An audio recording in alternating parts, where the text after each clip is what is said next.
वो नबियों में रहमत लक़ब पाने वाला, मुरादे गरीबों की बरलाने वाला।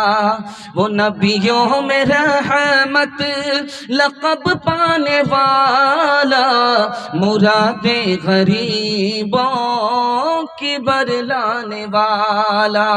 मुसीबत में गैरों के काम आने वाला, वो अपने पराए का गम खाने वाला। फकीरों का मलजा, ज़ईफ़ों का मावा, यतीमों का वाली, गुलामों का मौला। बड़ा खूबसूरत पैगाम, बड़े अच्छे माहौल में आप सुन रहे हैं। खा पी करके आप बैठे हैं, फिर भी आप का हौसला जवाब नहीं दे रहा है कि अल्लाह के रसूल की मजलिस की बरकत है। अल्लाह इस बरकत को सलामत रखे। बड़ा खूबसूरत पैगाम आपकी खिदमत में नबी के बचपन के हवाले से आ रहा। सुनने के लिए तैयार है? दोनों हाथ उठा दीजिए इंशाअल्लाह जोश के साथ। आप जितना जोश के अंदर हाथ उठाएंगे, मुझे समझ में आएगा कि आप जिंदा हैं, बेदार हैं, सुनने के लिए तैयार है। बड़ा खूबसूरत जलसा। मुखिया जी आए हैं, अल्लाह जज़ाए खैर दे, इनको खिदमत खल्क के लिए अल्लाह कबूल फरमाए। ध्यान से सुनिए। नबी के दौर में इस्लाम कितना फैला? 9 लाख मुरब्बा मील। हजरत अबू बकर का जब दौर आया तो इस्लाम कितना फैला? 11 लाख मुरब्बा मील। और जब उमर का दौर आया तो इस्लाम फैला 22 लाख मुरब्बा मील। और जब उस्मान का दौर आया तो इस्लाम कितना फैला? 44 लाख मुरब्बा मील। और जब अली और अमीर मुआविया का दौर आया तो इस्लाम 64 लाख मुरब्बा मील जमीन पर फैल गए।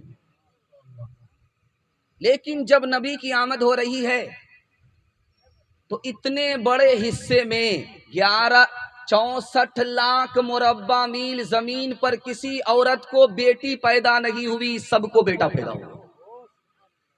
इस नुक्ते को बड़ा ध्यान से सुनिएगा। नबी की आमद हो रही है, नबी की पैदाइश हो रही है, नबी की वलादत हो रही है। इस मौके से अरब के किसी भी हिस्से में किसी भी औरत को बेटी पैदा नहीं हो रही है, सबको बेटा मिल रहा। जानते हैं क्यों? अल्लाह अपने नबी को रहमत बना करके भेज रहा है। और अरब का दस्तूर है कि जिंदा बेटी को दफन कर दिया जा रहा है। तो जिस साल नबी की आमद हो रही उस साल बेटा पैदा हो रहा है। अल्लाह ने यह गवारा ही नहीं किया कि जो नबी रहमत बन करके आए उसकी आमद पर लड़की जिंदा दरगोर हो, इसलिए सबको बेटे से माला माल किया, किसी को बेटी नहीं। एक बात और सुनिएगा, अल्लाह के रसूल की आमद से पहले बाप का इंतकाल हो गया। अल्लाह के रसूल आए तो माँ का इंतकाल हो गया। माँ की तरफ से भी यतीम हो गए, बाप की तरफ से भी यतीम हो गए। जानते हैं क्यों? अगर यतीम नहीं होते, नबी होते, तो लोग कहते कि नबूवत जो चमकी है तो बाप की बदौलत चमकी है, माँ की बदौलत चमकी है। अल्लाह ने कहा कि हमारे नबी की नबूवत किसी के सहारे नहीं चमकी है, चमकाने वाला खुदा है। नबी की उम्मत, नबी की नबूवत उसी खुदा के सहारे चमकी है।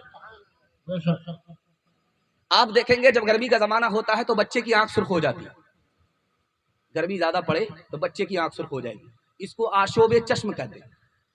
हमारे नबी भी बचपन में है, आंख सुर्ख हो गई। किसी डॉक्टर से इलाज नहीं हो रहा। अब्दुल मुत्तलिब अपने पोता को लेकर के आए राहिब के पास। तुम्हारे पास इस बच्चे का इलाज है? कहा कि किस बच्चे की बात कर रहे हो? इस बच्चे की बीमारी का इलाज दुनिया में कहीं नहीं है। अल्लाह ने इस बच्चे की आंख की बीमारी का इलाज इसके मुंह में रख दिया है।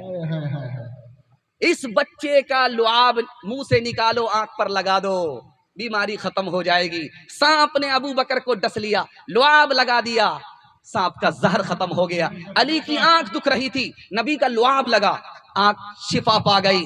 10 आदमी का खाना था, नबी का लुआब पहुंचा 300 आदमी के लिए काफी। बच्चा छोटा है, सरदार खड़ा हो रहा है। जब वो बच्चा आता है तो सरदार खड़ा हो जाता है। सरदार अब्दुल मुत्तलिब हैं, वो बच्चा हमारे नबी हैं। जैसे ही बच्चा आता है मजलिस में, सरदार अब्दुल मुत्तलिब खड़े हो जाते। लोगों ने कहा हुजूर, ये बच्चे छोटे बच्चे के लिए आप खड़े होते हो? कहा ये बच्चा अभी छोटा है, आने वाले दौर में ये बड़े रुतबे का मालिक होगा, इसलिए उसके लिए खड़ा होगा। ये